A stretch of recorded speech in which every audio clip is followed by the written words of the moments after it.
Hello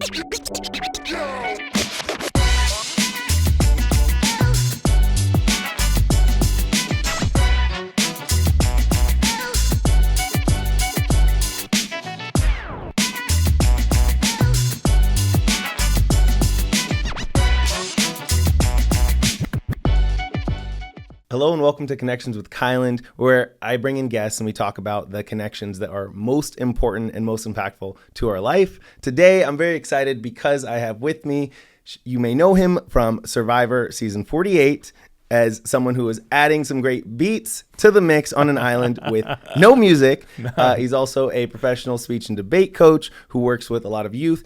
He is an advocate, a content creator, and just an all-around amazing, great guy. Shauhin Davari, thank you so much for being in here. Hi, everybody. Hey, Colin. Good to see you, man. Good to see you. Right on. You nailed my name. You nailed it. Well done. We worked on it. Yeah, you know? we did. I want to make. I like the pronunciations. We got to make sure we get pronunciations correct. Totally. I always think of there's a Hassan Minhaj who said that people were saying his name wrong. Hassan. Yeah. And he did an interview with somebody. Yeah. And he was like, I figured that like if you guys can figure out how to say, what was it? It was some. If you can say Dostoevsky, like you can say our names, it's fine. Exactly. There are names that are really, really difficult. I was a college professor, so I see the roll sheet is like complicated sometimes. And for me, it was this thing where, in 2001 we have September 11th that happens, and before September 11th. My town often thought like I was Mexican. I grew up in a mostly white town, right? Got it. And so they were like, "You're Mexican. You're Mexican. You're Mexican." I'm like, "I'm not Mexican. I'm Persian. I'm Persian. I'm Persian." Then 9/11 happened, and I was like, "I'm Mexican, actually." And Hola. Hassan talks. Yeah, exactly right. Hola, me llamo Paco. Hassan talks about that in his special. He talks about like the racism tax. Yes. That you pay, right? Yes. It's like, you know what? I'm just going to pay this tax so that I can live my life and do the thing that I need to do and be successful and whatever. And that's kind of what happened. I went from being Shauhin to being Shaw. And there's not that much of a difference, but the nickname came from, my dad. My vanilla friends would come over and they would spend the night. And my dad in the morning would make us breakfast. And he'd make us Lego Maego. And we would dip it in like this Persian chai, and it was delicious, bro. Like what is this dip? It's just Persian chai, like it's tea. Okay. But because of the like syrup and like how perfectly crispy it was just like this amazing breakfast that he would make for me and my friends as we watched cartoons. Yes, delicious. Sounds delicious. Cartoons are on. And so if cartoons are on, you're not eating the food. And my dad just made us delicious breakfast, and so he would yell from the kitchen, "Shah, finish your food!" Well, on Monday, we would go to the fucking mess hall, and my vanilla friends would think it was hilarious to yell my name across the food hall. But because they were so white, there was an H in it, right? They're white. They couldn't do the at the end. Yeah. So it became Shaw, finish your food. So that's where like the nickname came from. Well, I went by Shaw from like essentially, 2004-05. All the way until about 6 months before I went on Survivor. About 6 months before I went on Survivor, I started telling my friends, my family, everybody like, "Hey, I'd like to be called Shauhin again. That's my name. Yeah. I love my name." And I went away from it for, all kinds of weird assimilative and like weird reasons. Yeah. And now it's like, no, I want to be called Shauhin. And that was important to me. And then I went out on Survivor, and I was still being called Shaw and Shauhin when I had left. Okay. But I hadn't told production anything other than Shauhin. That's important. Because I wanted that to be the name underneath me. I wanted Persian kids to see me and be like, "Oh, crazy." Like I wanted Jeff Probst to say Shauhin. Yeah, you know what I mean? right? Like, to hear the name. Yeah. And for those 30-something days, the only thing I was called was Shauhin. I land back in LA after the experience is over, and it's obviously also just a transformative experience on its own. It's an incredible thing. Course. You're away from your phone and all of these creature comforts, and you come back, and I heard one of my friends be like, "Shaw, how was it out there?" And it was like, "Oh, whoa, who were you talking to?" I just didn't Yeah. The name is the thing you're called. Yes. It didn't call to me anymore. It was like, I'm not called by that anymore. I don't, it's not that I'm offended by it. It was something I was called for a long time. I don't hate it. Yeah. I'm not mad at it. It's just, it's just not the thing that I want to be called anymore. And that was like a really cool moment too. It's like, cool. Now, weirdly, there's the aligning of the before time of Survivor and the after time. These shows, they change things. They just do. Absolutely. Right? Yeah. Whether you want it to or not. It's internally and externally. For sure. It's going to change things. And certainly the relationship with my name was like, that was the nail in the coffin. Like, okay, cool. I'm the last nail in the coffin, if you will. Like, I am Shauhin. I don't really want to be called Shaw. If my old friends, like, they're getting through the habit of it, it's like not a big deal. Yeah. But it is funny now when they say like Shaw and I respond Heen, just to like remind them and also like not take myself too seriously. No, I remember because I obviously now I know was just very intentional about wanting to learn how to mask. So I would always watch all these videos on, different communication styles and different ways to interact with people. And I remember coming across something that said that, to get off on the right foot for a conversation, to get off on the right foot with getting to know somebody, make sure that they know your name and that you know their name. And it sounds so like simple, but it is so easy. The amount of times whenever I talk to someone and they're like, oh, it's you can call me whatever. Like, I'm like, well, are you sure? Or I'll hear, it's funnier when I talk to someone and let's say it's, a Jessica even. And they're like, yeah, like, or some people say Jess. I'm like, well, do you like Jess or do you like Jessica? Because if you like Jessica, let me know. And also consider letting other people know because I've talked to people for sure that have said, oh, I prefer this. But like, people say whatever. I'm like, then just tell them what you tell them your name. Yeah. It's such a weird like thing to navigate with people, especially if you have like a funkier name, something that's more difficult to say.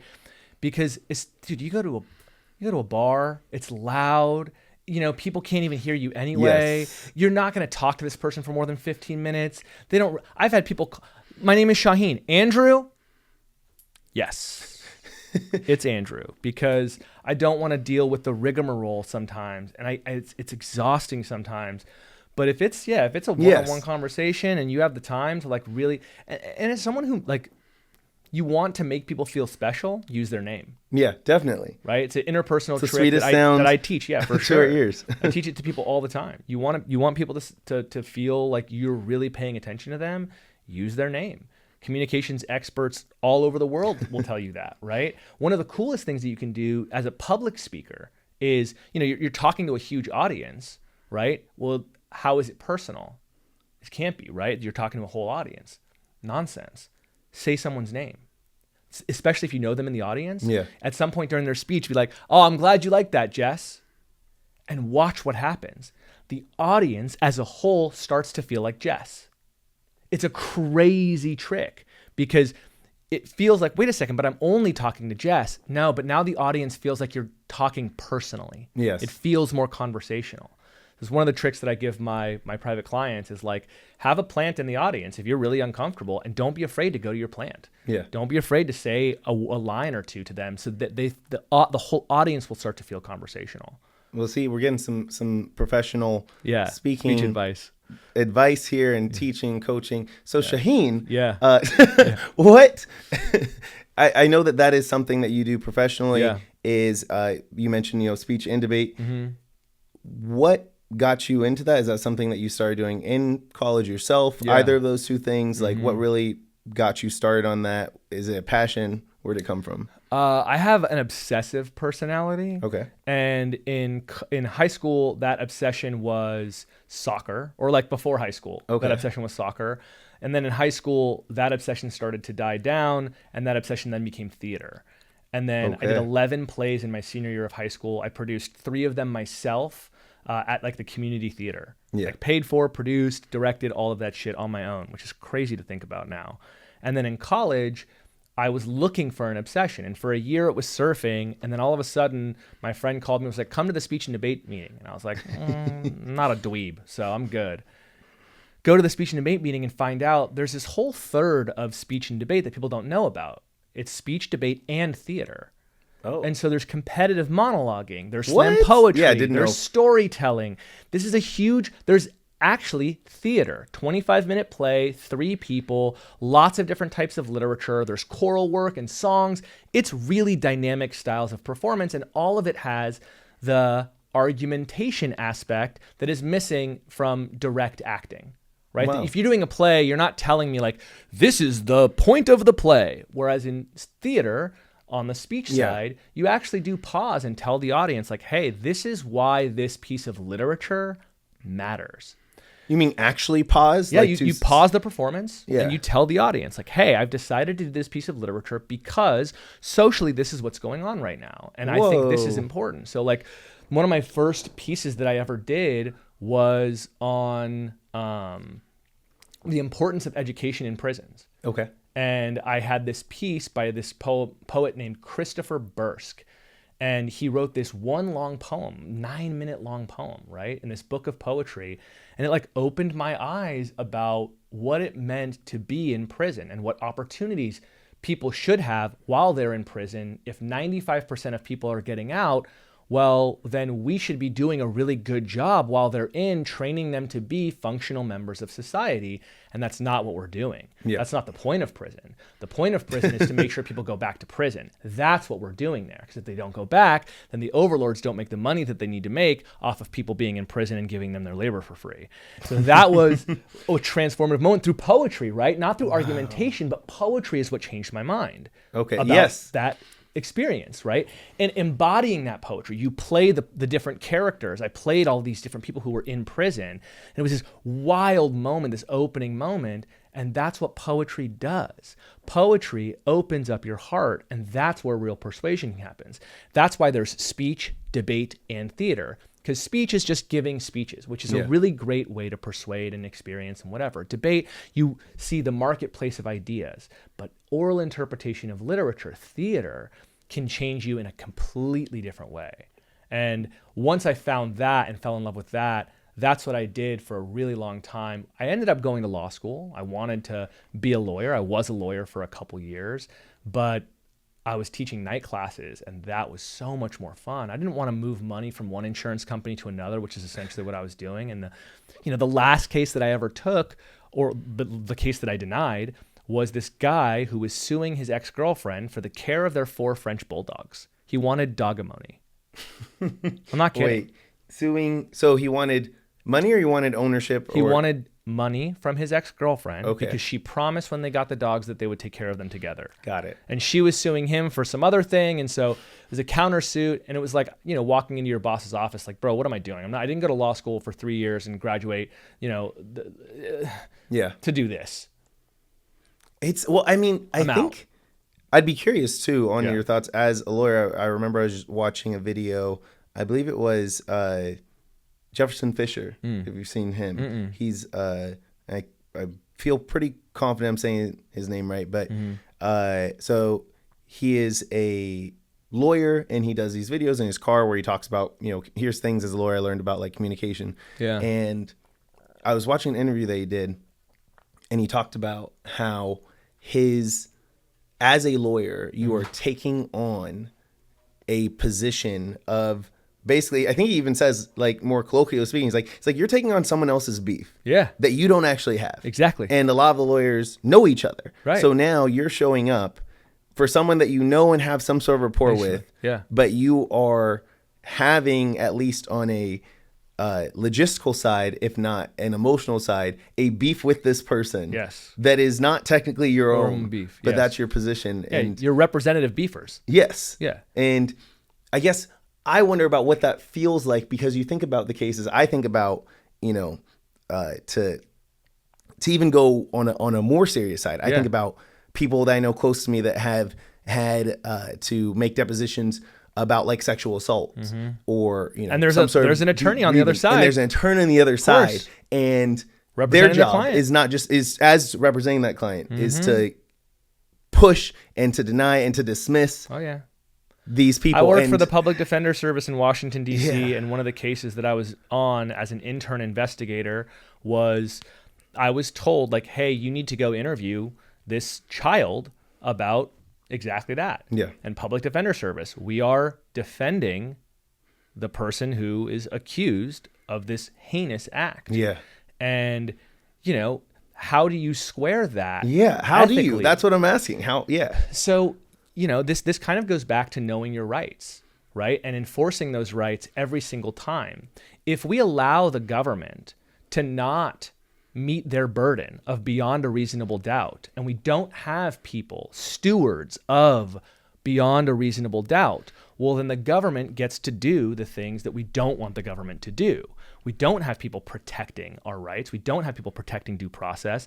And now the government can put anybody in prison for any reason. So we do need people that are going to be fierce advocates for people that have done horrible things, because we want to make sure the government is doing its job of proving beyond a reasonable doubt.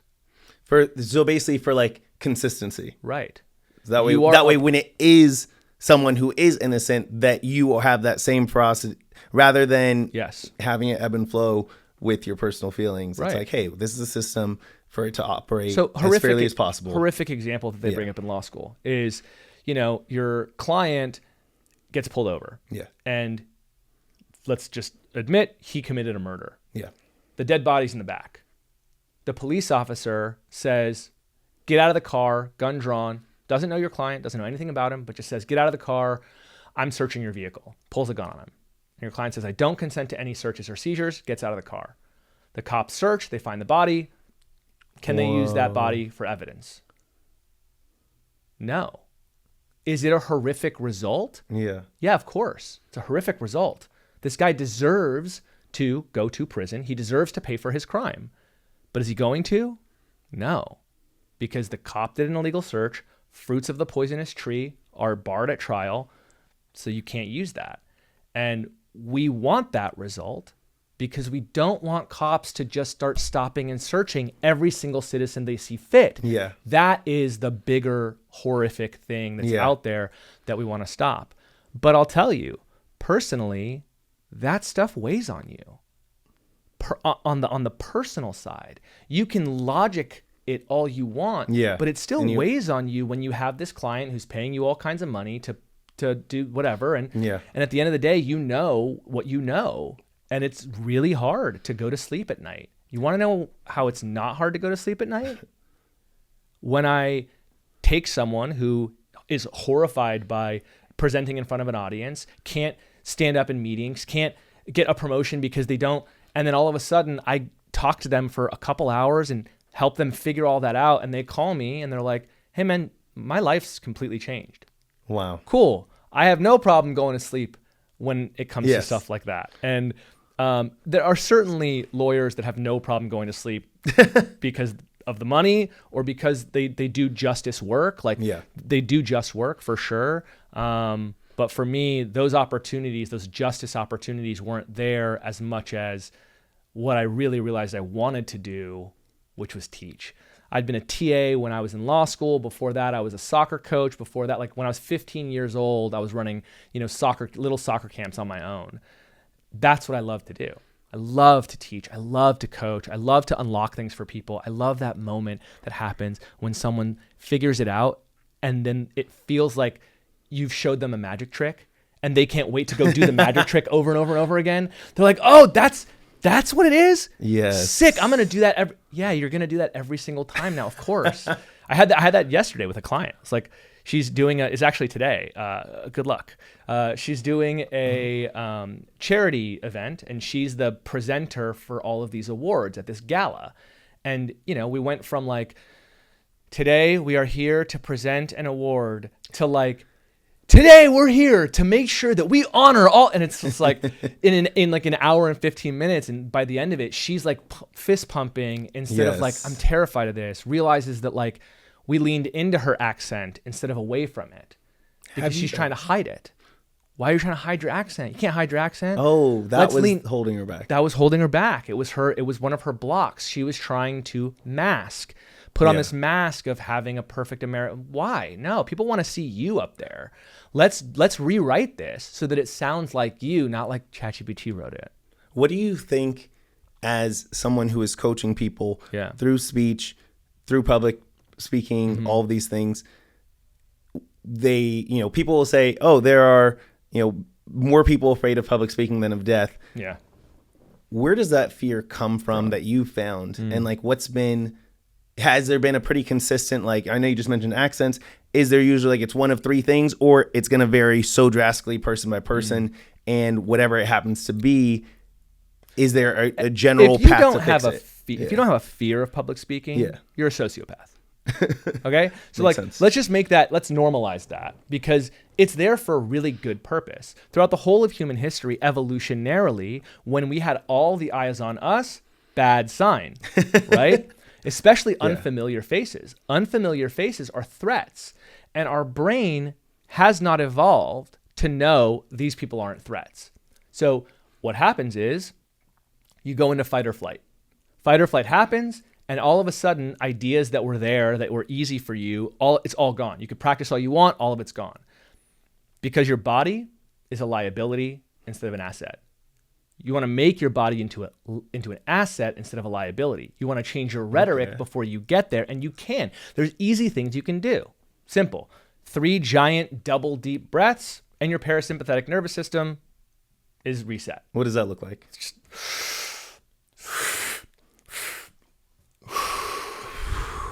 3 of those, and then all of a sudden, double deep breath, right? And you can even feel it in your, down the back of your neck. Yeah. When you do it. Hold for 5, hold for 10, whatever makes you feel nice. Easy reset before your next meeting that will help you calm everything down, put you away from survival in your brain and into your thoughtful brain, right? Okay. Simple. Another thing, most people, when they're going to go do a presentation, they start writing at the top and they write their presentation. Wrong. Don't do that. You want to start with a structure. Start in the meat. Start in the middle of your speech. Then think about your intro. Then think about your conclusion. Something as simple as providing a structure for people to go write their speeches, all of a sudden they're activated to go write their speech. Nothing is worse than sitting there with the cursor at the very first line and it just blinks for an hour. And it's because you're not supposed to start at the beginning. You're supposed to start in the middle. And that's something that it's just something they don't understand. And that creates a ton of anxiety, right? I don't know where to start. So that's one of the other main things that I get. But the fear thing is fascinating because when you change your rhetoric, you actually change your mind. So if you change the way you talk about it, your mind starts to change, your body starts to change. So here's what I mean. Next time you're going to go into a big meeting, and you have a bunch of these coming up, I have no doubt, in your life, right? Oh shit, this one's a big one. Yeah. Instead of saying I'm nervous, when you catch yourself saying, oh, I'm nervous, change it right then in the moment. Oh, I'm nervous for that. I'm excited for this. I'm excited for this. I'm excited for this. Repeat it 3 times to replace I'm nervous. Because when you do that, your system hears you and your system starts treating it different. And all of a sudden you're excited for it when you were super nervous for it. So a rhetorical shift and a body shift. Now you've trained your brain and your body to be assets instead of a liability. All that being said, there are people who have devastating nerves, right? They have neurological disorders, I don't know if disorder is the right word, but they have neurological conditions that make it really hard. They have maybe trauma that makes it super, super hard to deal with. And for those people, we might do something more extreme. Hands in ice water for a minute can calm the nervous system, exposing yourself to stress so that the next part, your body responds to stress and calms you down for the rest of the day. There are things that are out there that can help, like beta blockers and stuff like that. I really stay away from that stuff except for in extreme cases with my clients, because the routine that you create and the structure, the internalized structure that I teach my clients for their speeches, that tends to allay, I would say, more than 99% of people that struggle with anxiety and fear of public speaking. Makes sense. And good. Good. You're scared? Good. This is a perfect opportunity. Yes. To understand, you care about something and you're not going to die. Yeah. And it's a proof point for you and your body. It's a proof point where you go, okay, cool, I'm scared, but I'm not going to die. I'm going to be completely safe. Nothing bad really is going to happen to me.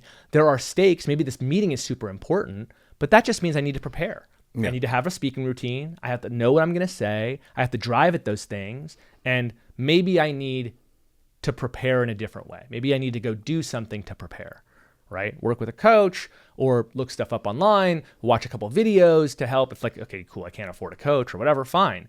But go do the work. That's what that fear does. I have, when I was in school, I had the immigrant fear, right? The child of immigrant fear, where it's like, if I get a B on my report card, I know there's going to be hell to pay at home, right?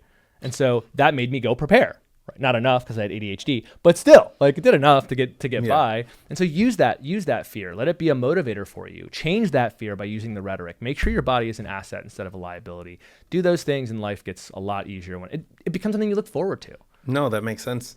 And I definitely want to circle back on the ADHD thing, but real quick, just because you mentioned being a child of immigrants. Yeah.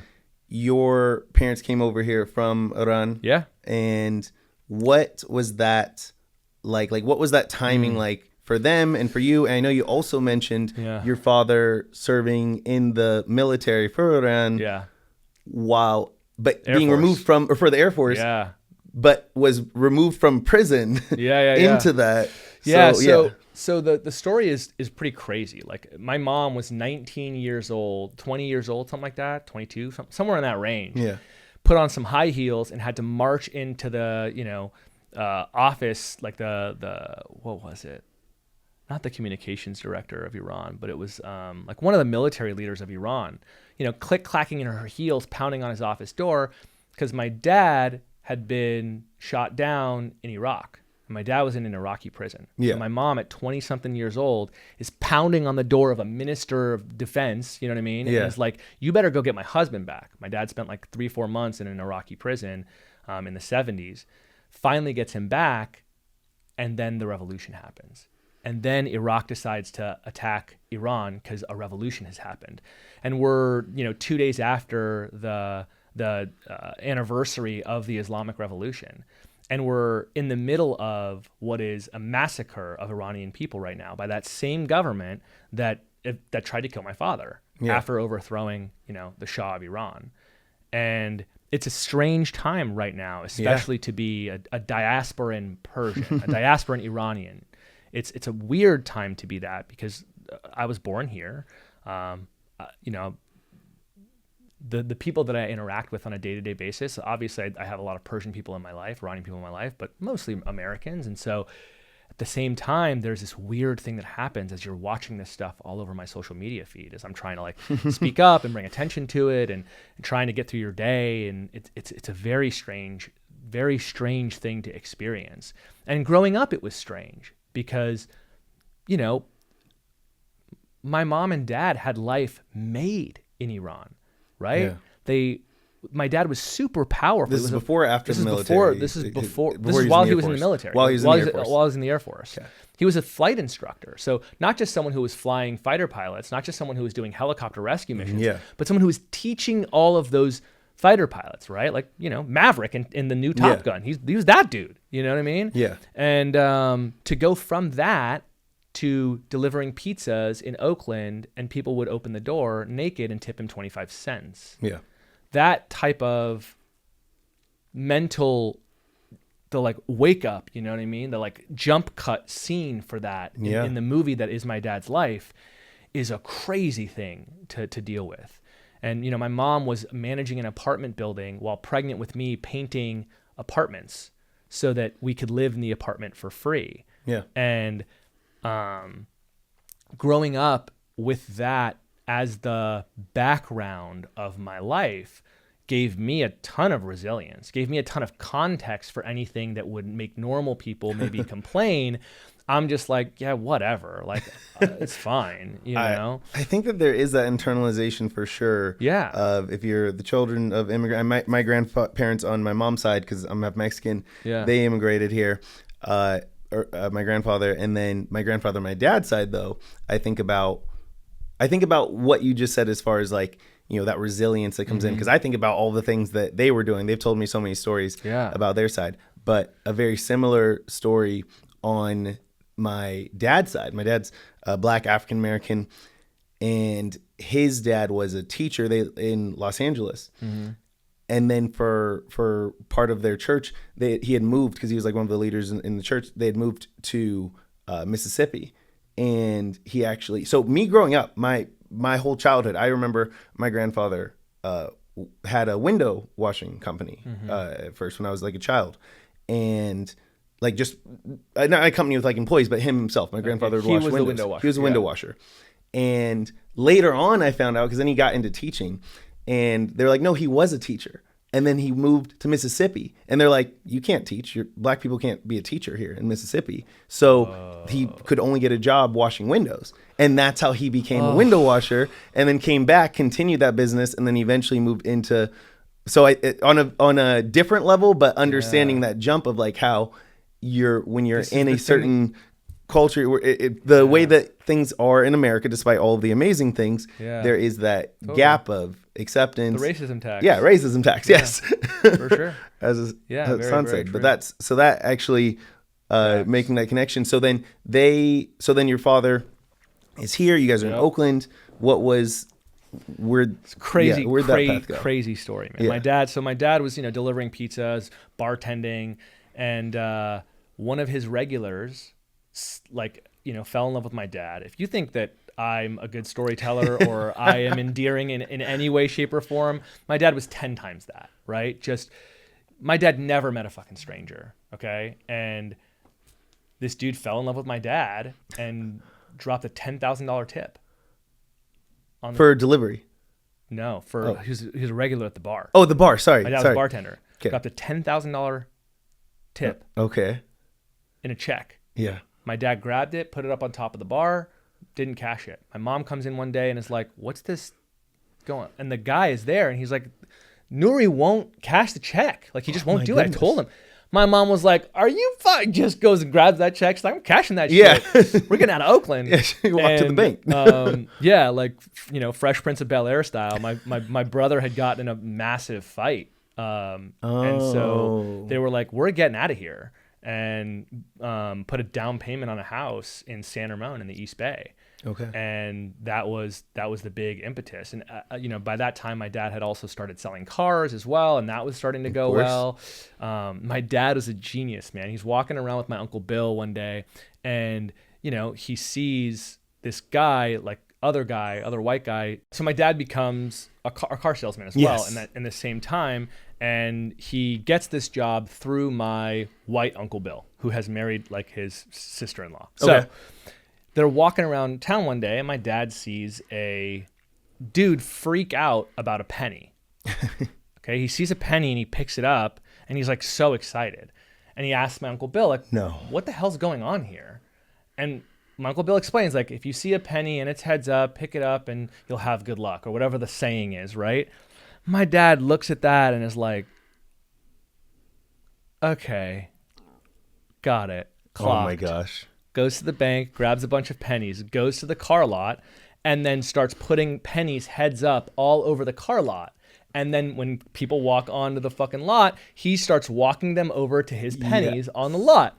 And then just killing it. And, that type of mentality, that type of gamesmanship is okay, cool. Immigrant mentality. I'm going to go figure this shit out and start slinging cars. And do I know how an engine works? No, I don't at all. Do I know anything about cars? But am I going to sling cars to make sure that I put food on my family's table and get us out of this place? Yeah, for sure. And so went from selling cars to eventually my dad became the finance manager of an auto mall that does $14 billion a year. Oh my gosh. Yeah, it's crazy. Crazy. Yeah. That's the American dream. No, right? my grandfather's dream is come over here, figure it out, get back to this huge status. And his first son became a doctor and is the physician in charge of his hospital in Orange County. Shout out to my brother. And then his second son became faculty member of the year at a community college, and was a lawyer. And that's why I feel okay, cool. I am the American dream. This is what America was all about. And weirdly, right now, I think it's important for people to understand why a lot of immigrants come here. And I think they think it's American exceptionalism that brings them here. And that's not entirely untrue. This is an awesome country in a lot of ways, But the reason that a lot of them come here is because America has destabilized their country. Yes. Right? That part. So like America, if you want to learn about this, if this is something that's interesting to you, Confessions of an Economic Hitman and Overthrow are 2 books that I read when I was in college that changed the fundamental way that I think about America. And it made me understand immigration in a profound way that as someone who was born here, I just didn't really get. Why don't they stay? Why? Oh, because America has completely destabilized their country through debt or through violence. And then they come here because it's like, that's the place to go. If I got to go somewhere, I got to go there to try and start everything over. And, I mean, it's the Western cultures. I think that's something. There's a scene in one of the Daniel Craig James Bond movies where he's talking to the American counterpart of him. So like the American CIA spy, version, CIA version, and they are in South America, and they're talking about like the destabilizing, and James Bond says something like, "Yeah, man, the stuff you guys did down here, like so messed up." He's like, "Well," yes, sorry. James Bond says like, "Oh, the stuff you guys did down here is so messed up." He's like, "Yeah, like we learned it from you guys." And like I feel like y'all invented this move, actually. I feel like people forget how the lack, I guess, to overgeneralize, the lack of development, I guess, in the African nations and in the South American and Latin America nations, that it's on purpose. It's on purpose, but it's also like directly caused by these moves that have been made. It's going over to your neighbor's house, lighting their house on fire, and then they come over to your house and you're like, "Why are you here? You can't come into my house." Like, "No, dude, you fucking lit my house on fire." Like, "What do you mean? I should be able to come over here. Like, you destroyed our currency." And like, "Yeah, man, I should come here." And and there's probably, I'm sure in those books, there's probably like so many, strategic reasons all these things are done that, Military in the name of some sort of justice or I'm sure it's a combination of both strategic, military, and financial interests, and military bases. Yeah, so military one of the bases. things that the United States government does, which is insane, is they'll pump up the valuation of a company. Then that company will borrow money from us, and we know they can't pay it back, but they don't know. Right? They're a developing nation. They don't understand. They're not, okay, cool. Oh, the value of a country. The value of a country. So the country will take a loan, and then based on their GDP growth, whatever, from the United States, we'll loan them the money. And then what will happen is once the country can't pay it back, that's fine. You don't have to pay us back, but we do get to put a military base in your country now. Yeah. How many countries have military bases in the United States? How many other countries have none? Zero. Yeah. Would never happen. The United States has military bases all over the world. That is how the United States created United States hegemony, right? Like they want to be able to be in control. And it makes sense, but then you don't get to be mad at immigrants. And if you are, it's because you don't understand the real overlords, right? You're out here mad at immigrants for stealing money from you. Meanwhile, Target Corporation had to settle billions of dollars in wage and hour theft. Not one single Target CEO went to prison. Not one person on the board did any jail time. Not one person had lost a single dollar. And yet, if you're a Target employee and you steal $500, you're sitting in a prison cell. Yeah. They stole billions. They stole 500. This person's not in prison. This person is in prison. And meanwhile, you're mad at immigrants taking your jobs. Yeah. Okay, cool. So you're a victim of propaganda. Yeah. You have clearly been victimized by propaganda. And I understand why, because it's a much easier tale to swallow. It's so much easier to go, oh, immigrant bad. Then wait a second. There is an oligarchy that is trying to take every dime you have, and committing crimes doesn't affect them because they're behind a corporate veil. And so it's a cost of doing business. The Sackler family created the opioid epidemic, and they had to pay a couple billion, but it's not like they haven't had a steak every single night. It's not like they haven't been riding around in a Rolls Royce. It's not like they aren't on private jets. No actual cost manifested for them. Meanwhile, those same people that they devastated by getting them addicted to opiates, who then went and robbed some kind of grocery store in order to get money to go pay for their opiates, is now sitting in a prison cell, and they've been made into a return prisoner, right? Because if you're just an addict and you go to prison, now you learn from people in prison how to commit real crime. Yeah. And now, not only has the Sackler family benefited, but also their best friends have benefited because their best friends are the people that own the prison industrial complex. Yes. So once you awaken that in someone, you call them woke, right? As if it's a negative. Unbelievable. Cool. So you could swallow the like immigrants are bad and immigrants are the ones that are screwing you over. Or you could wake up, read 2 books, just 2 books, and realize like, oh, okay, I shouldn't be mad at that person. Like Hector's not the problem, bro. Hector's not the problem. Yeah. It's Chad. Yeah. Right? It's the slick back haired dude with a secretary named Barb that he yells at over an intercom to bring in his coffee, and he's permanently glued to his cell phone, and he's got a group chat with his boys that's Project 2025. Like that's the dude that you should not be happy with. No, I mean, that's the dude that has his foot on your neck. You know? Yeah, it's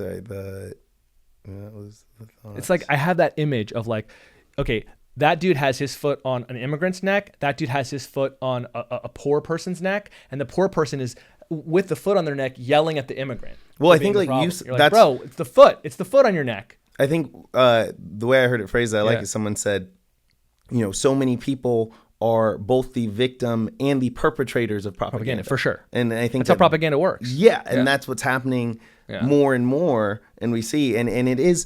I'd love to hear your thoughts on how to verbalize to someone that, hey, being aware of these things, being aware of America's, you know, impact in history, so many countries, the things we've done here, and talking about them is not to say that you hate America. I think I always think about the James Baldwin quote of like, you know, I love America, you know, so to paraphrase, it's like, I love America so much, and that's why I critique her. That's why, because I have high expectations. Yeah, I have high expectations. I don't have high expectations of people I hate. I don't care about them, right? And nothing them.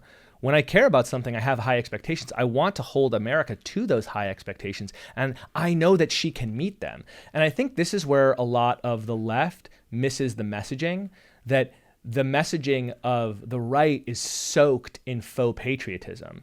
And the left would do well, I think, to soak their message in patriotism. Yes. To have that idea of America is great. It can be so much greater, but we need to start tackling these real issues.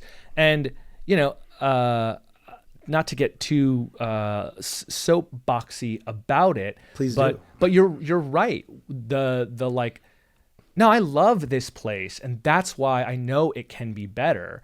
And you see victims of propaganda happen all the time. And I'll tell you, like, the way to actually persuade someone. Yeah.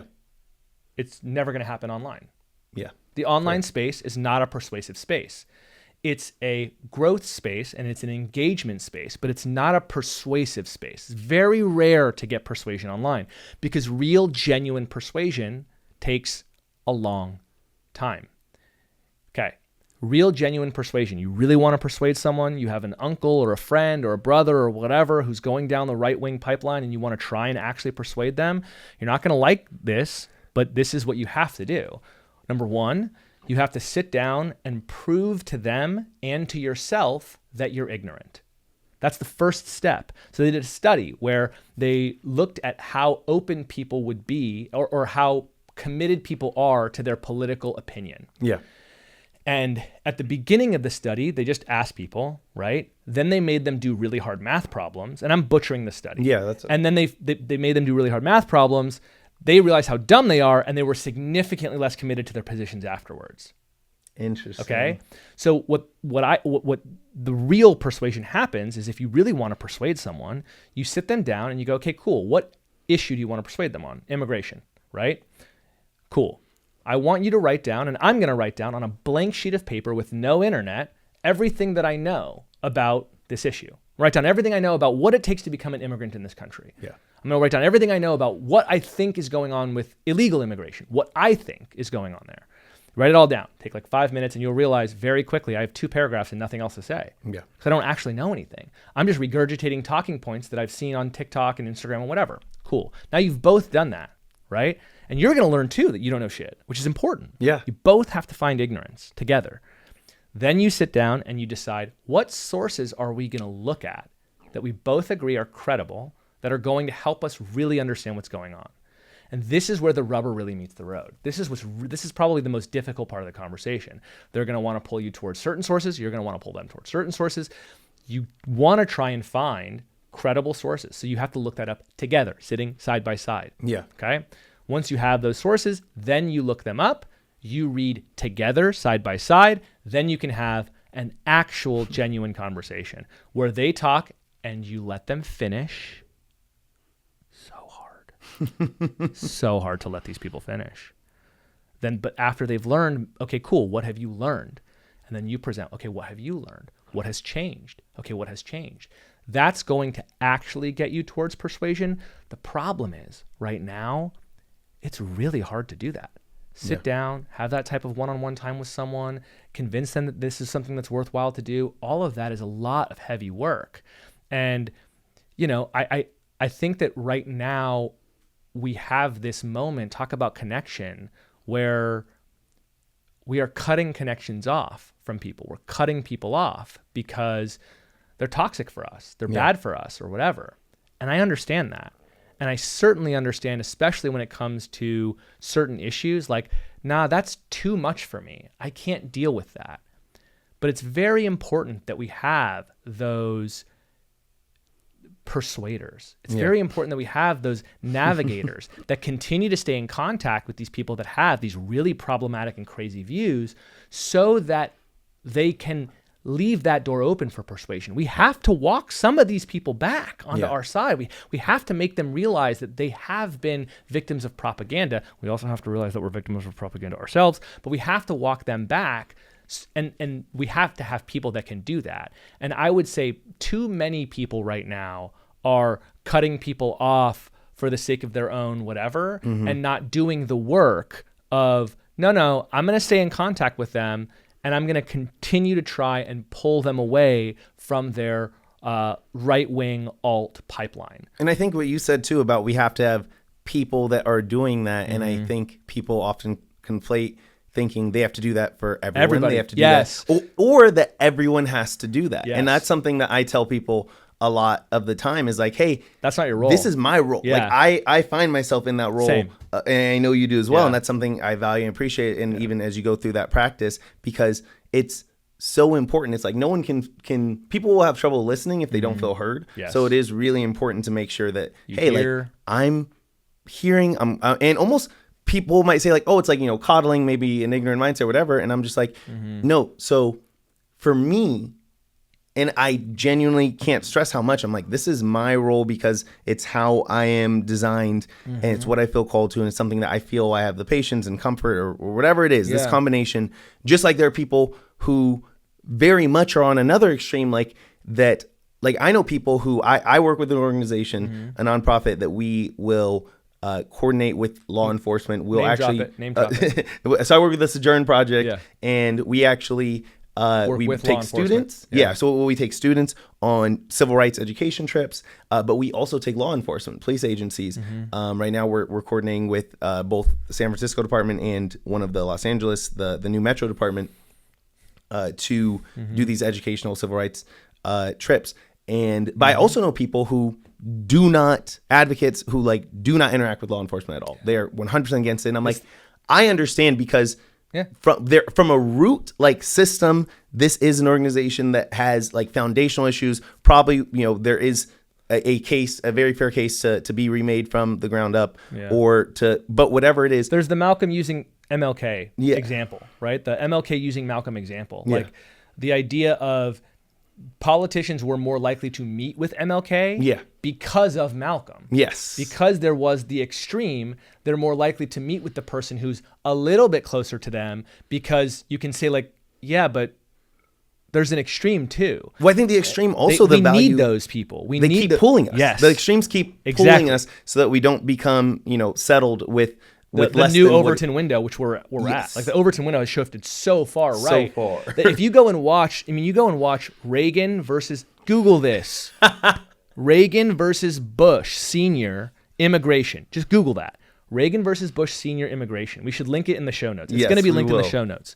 Linked. You watch them talk about immigrants, and it's literally, it looks like it's two Democrats talking about immigrants and talking about immigration. That's how far the Overton window has shifted, where that these two Republicans talking about immigrants sound like two Democrats today. Yeah. And Republicans today would look at that video of them talking about how hardworking and amazing and incredible and how these people need to have a path to citizenship and we have to do something transformative for them and they're hard, incredible members of society. And you're thinking like, if Donald Trump was on that stage with them, he would be calling them names. He would literally be calling them names. No, these are the heroes of the Republican Party, and their new leader of the Republican Party would be like, "You guys are you just love criminals. Yeah, you love criminals and rapists." That's what he would say. The extremists, it's crazy. The way that things have become so extreme. I was disconnected talking to just a friend recently, and I was like, growing up, like I have a friend, he grew up conservative family, Republican. I remember like I worked on his campaign like for a state assembly because I was just like, the views are not that insane. They and he actually left he actually removed himself from the party during Donald Trump's first campaign. Yeah, but the difference that is noted, it's like for so long, I think this is a shift that's just happened, I feel like, in the last 10 years. And it has been so drastic that it used to be like, hey, if we can disagree and get along because we're just talking about like approaching these things from different ways. And like, of course, there are these very deep rooted, like terrible systemic things that were occurring that could be that we could talk about that we could get really into. But as far as if we're just taking a very general surface level view, it was the difference between the two parties was like, hey, I think kind of in the one of the old videos of John McCain talking about like, hey, he's someone I disagree with politically, but he's a good dude. He's a good family guy. Man. Yeah, we have these thoughts, and it's just like there was a case to be made because it was like, hey, I think we should approach stuff this way, or I think we should approach stuff that way, as opposed to no, like now we are sitting in a situation where it is potentially a good versus evil in a way, or at least even if you don't want to say good, you could say non-evil versus actively evil. Negative things. And I think that we just finished Super Bowl weekend. I'm not sure when you're watching this, but we had Bad Bunny at the Super Bowl, and there was so much rhetoric, so much commentary on Fox News and a lot of these Republican outlets and on social media that was just like, hey, this is very divisive. Why aren't they bringing us together? And it's like, I mean, why are you more critical of the NFL and of this musician for not bringing together the nation in your eyes, right? Then the president. Shouldn't the president or the vice president be speaking more positively? There was a video too of JD Vance was talking about some of the Olympians saying like, hey, there's some things I'm not too proud of there going on in the United States. And what's terrible about that is they didn't even articulate which things. Yeah. So the fact that he knew without them saying, it's like, him. It's telling on yourself. He told on himself because he could have been like, yeah, I agree. Like there are these things. I'm glad that they are called out as well. But no, he knew just by them saying that vague statement of like, there's things that I don't really like, that I don't support. The fact that he could already see that. And then he said, they have to realize that they are representing both Democrats and Republicans. And I just was like, what? Aren't you? I agree. Isn't that your job? Yes. That's something, and that's something I've struggled with is that and I think a lot of us struggle with it, is that when you look at someone celebrating an election win, or they're celebrating a candidate, and I see certain. It's funny because I find myself right now in a position where I think about like, ooh, do I want to? I know people are so polarized right now and so binary, and like they shut off immediately. So like in my head, right, I'm just gonna walk you through this, and we'll see if we cut it or not. Let's go. My brain is thinking about Alexandra Ocasio. Yeah. And there's an interview, What a legend. Absolutely legend. But there was an interview where she was talking about how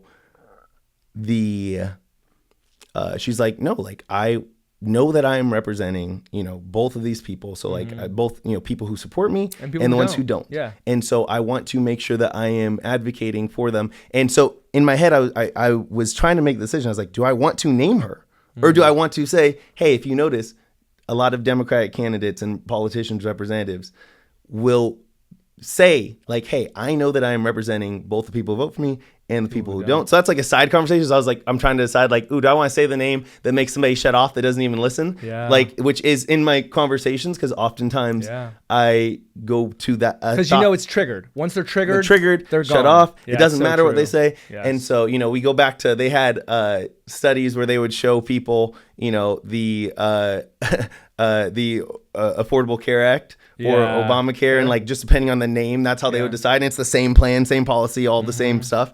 But so people really, so many things. But so this actually gets into something really interesting as far as like tribalism, right? That tribalism is something that's so tapped into right now. You get someone into the tribe, it becomes part of their core identity. I've never purchased a political hat in my life. I've never purchased a political T-shirt, like for a politician. I've never purchased an Obama hat. I never purchased a Biden T-shirt. It's just not. I will vote. I vote every single time, and like, okay, but it doesn't go to my core identity, right? If Obama's in the files, Biden's in the files, I don't care. Put him in prison. It makes no difference to me. There's all kinds of things that I hate Obama for. All kinds of stuff, right? From the Iran deal to the drones to the way that he, was the mass deporter in chief. He deported a bunch of people. Okay, cool. I disagree with him on all kinds of shit. Yeah. And if it came out tomorrow that he had committed crimes, bye. Yeah. Like, I don't care. It makes no difference to me. No skin off my back. I'm not losing any sleep. That is not the case. Well, it's a value-centered view versus an identity-centered view. Exactly right. Exactly right. And I think, oh my gosh. Okay, another thing we have to link in the show notes. Yes. One of the coolest things that I have used over and over and over again when I want to have a persuasive conversation with someone is this comic from the Oatmeal. Do you ever heard of the Oatmeal? No. Oatmeal is this amazing comic. But incredible. We'll link it. Yeah. I'll link it. It's an incredible comic. It's a great place to start any sort of persuasive conversation because it talks about exactly this moment where they tell you, it starts with, I'm going to tell you something and let's take your temperature on how it makes you feel. George Washington didn't have wooden teeth. Okay? Yes. How does that make you feel? Probably doesn't make you feel that much. Wow. Right? I get you. You know where it's going? Yes. Okay, probably doesn't make you feel that much. Probably doesn't change that much. Just like, okay, that's lame. Like, I've heard that story. But he didn't have wooden teeth. George Washington had slave teeth. How does that make you feel? That changes the temperature a little bit because it's really going to maybe more of a core issue, maybe more of a core understanding of who you are and how that relates to being American and the pride that you have in someone like George Washington. That changes things. So once they take that measure of your heat, the rest of this comic kind of walks you down why it's so hard to persuade someone away from a core belief versus a non-core belief. Let me give you an example, a personal example for me. Yeah. I used to use the word, and excuse me for using the word now, gypped. Okay? Whoa. Right. I'm about to learn something right now. Yeah. And so take your temperature right now, if you're watching this. Have you ever used the word like, I got gypped in that deal? Yes. Of course. When I had a student come to me and be like, hey, you need to stop doing that. Okay, why? Explain it to me. Well, that term is a derogatory term that developed because gypsies, who are a type of people, were viewed as thieves. Yeah. And so using that term, you would never say, I got Persianed in a deal, right? Okay. Even though we're incredible negotiators. You would never say that. Mm-hmm. But people say, I got gypped, and that continues to purport the idea of gypsies being thieves and bad people and dirty and whatever. So stop doing that. And I think it's so easy and so harmless for someone to be like, oh, sure, no I didn't know that. Like it doesn't hurt you to do that. And that's something that I struggle with is when someone's just like but here's what I will say is I think often, not always, obviously, but often the reason why someone has trouble accepting that is, and it's unfortunate because it shouldn't be the burden on someone else to do this. Totally.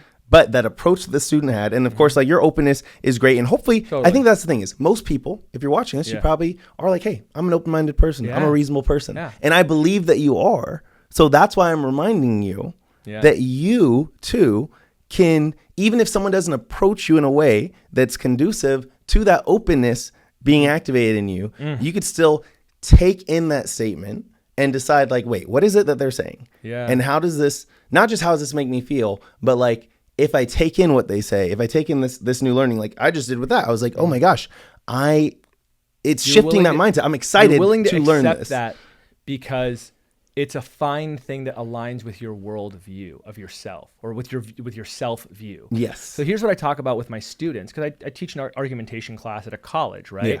I also teach privately, but okay, in both settings, one of the things that, they're going to write things in their speeches that are racist. Yeah. It just happens. Yeah. Why? Because racism is systemic. It's everywhere. You have to unlearn those things, and this is where you're supposed to unlearn them. So when I say, hey, look, this statement is racist, and they say, but I'm not racist, I go, okay, hold on. hold on. Let's back up a step. Yes, you are. I am too. And when I bring that to them, they go, okay, wait a second. What does that mean? Okay. I'm racist. I'm sexist, I'm misogynistic, I'm homophobic. These are all things that society has raised us with. You watch television, and especially in the 90s and the early 2000s, there was all kinds of racism, homophobia, misogyny littered Yes. throughout all that stuff. The idea that it didn't infect you is an insane proposition. So of course you are. Now, here's my question. Do you want to be racist? And the answer is always no. Do you want to be misogynistic? No. Do you want to be homophobic? No. Almost categorically across the board, that's the response, right? Yeah. Once I get them on board with that, right? Okay, cool. I know you don't want to be racist. Now, let's explain to you why this was racist so that you can understand. And if you don't want to understand, well, then you don't want to not be racist. And Okay? I also feel like there's a language thing there that I at least push, which is Yeah. not even making it your identity, but just making it the action. So it's almost like, no, you did something or said something that is racist, homophobic, sexist, etc. And that's okay. I do that too. Yeah. It's It not happens. making it your identity. I'm not saying this is what you are. are. I'm saying this is what you did. Right. And this is why it is, like you said, and then letting them. I try to get them to identify as racist. Yeah. Why is because Because I try to get them to understand you are racist. Your job now is to align with what you want. You don't want to be racist. So now go align with that want. Go align with the value that you say you have, which is I'm not racist. Okay, fine. But you are, and it's not your fault. It's just the way that society has made us. It's out there. It's everywhere. It's baked into everything. And when you understand that, you go, okay, cool. I'm going to constantly seek to root out the racism that is left. Do I have a lot of homophobia left? No, I don't. I worked in a gay bar when I was in Washington, D.C. I've been around gay people for a very, very long time. But when I was in high school, I thought I used the F word freely, okay? Yeah, and of course. was letting that shit fly all day long.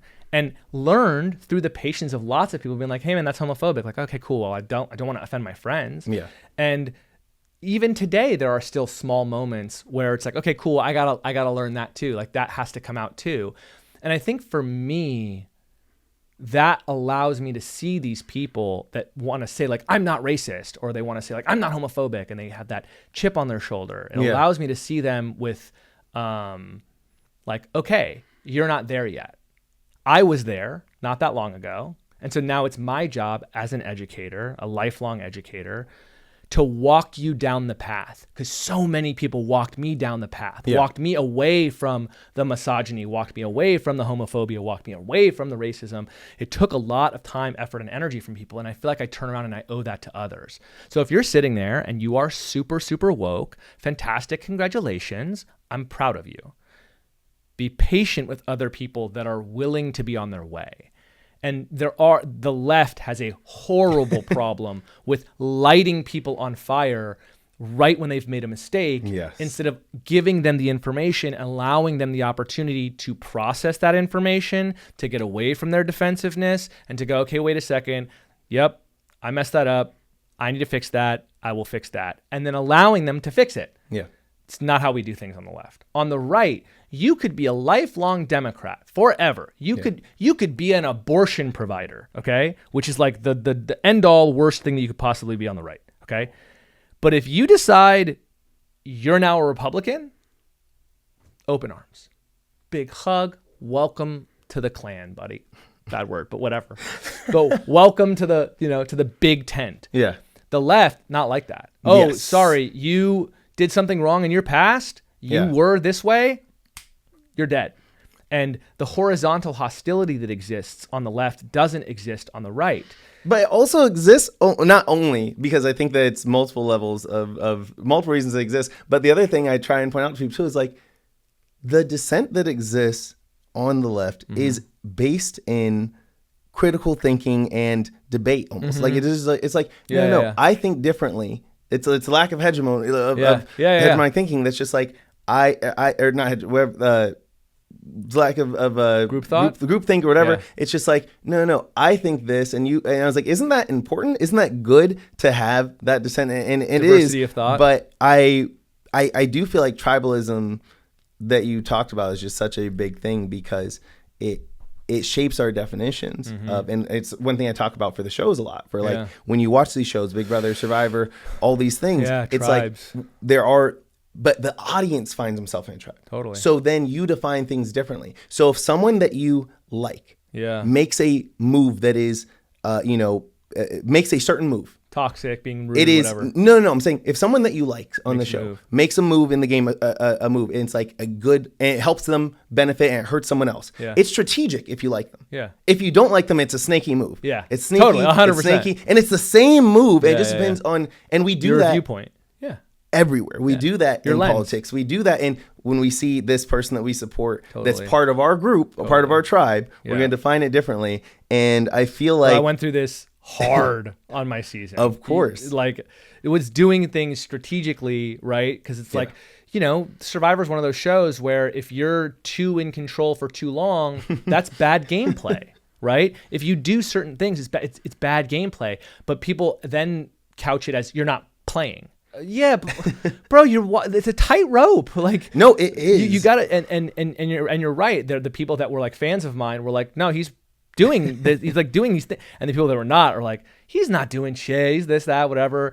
And one of those things that I learned that I think is helpful in politics and maybe here is to quiet the things that are noise and to name them.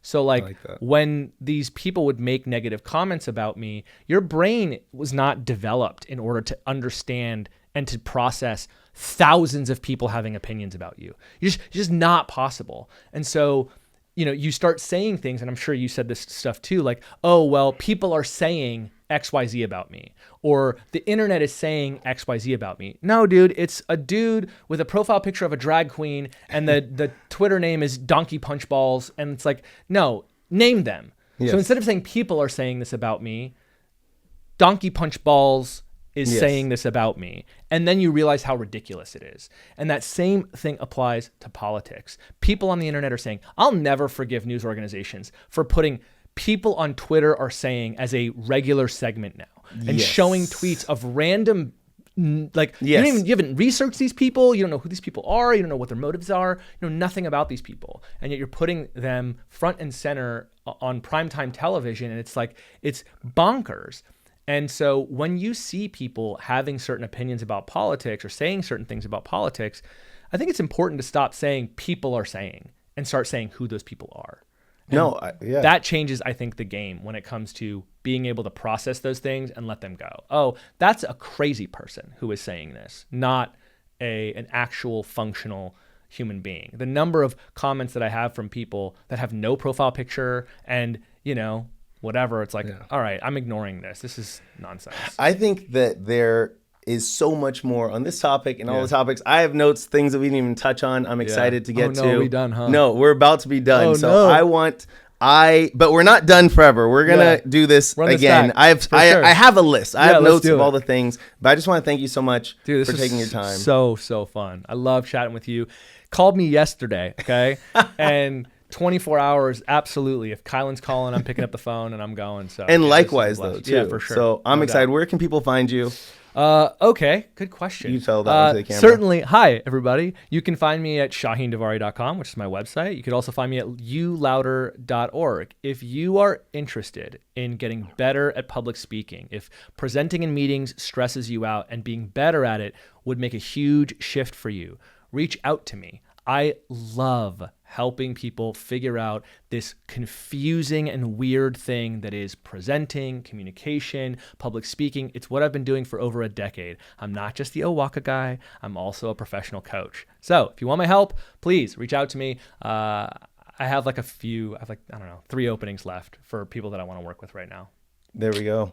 Perfect. Well, See you. Thank you so much. You got it. Thank you guys for watching. Really appreciate it. And we'll see you next time on Bye. Connections with Kyland.